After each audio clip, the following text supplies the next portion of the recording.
So we begin with the second problem on collision mechanics. So this one is problem number 1.166, and the problem is asking a particle of mass 1 gram moving with velocity v1 vector equals 3 I cap minus 2 j cap experiences a perfectly inelastic collision with another particle of mass 2 gram and velocity v2 vector equals 4 j cap minus 6 k cap.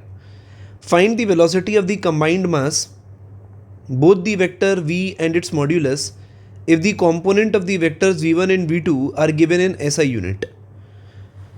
So let us begin by approaching this problem. So the first thing that we say is, if the two particles undergo perfectly inelastic collision, then they will stick against each other. That is, we say that there will be no relative motion between the two particles, and we will be applying momentum conservation. So over here, if I draw this situation real quick, so I can say that if this is particle m1 moving with a velocity v1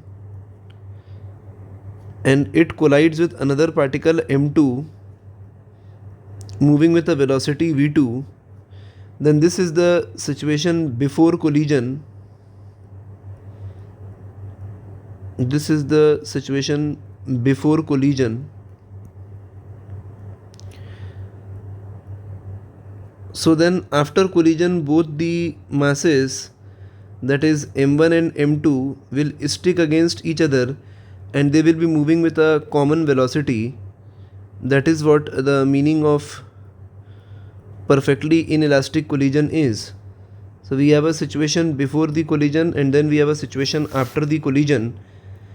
And the method to connect them together is by applying momentum conservation. So P initial in the x-axis direction or the direction of motion is equal to P final in that direction. So over here we write it as m1 v1 vector plus m2 v2 vector equals m1 plus m2 v common or vc vector. So therefore if we write vc vector, then we can write it as m1 v1. So m1 in the problem is 1 gram. So 1 gram moving with 3 I cap minus 2 j cap, and then we have 2 gram moving with 4 j cap 6 k cap, and then divided by the total mass that we have.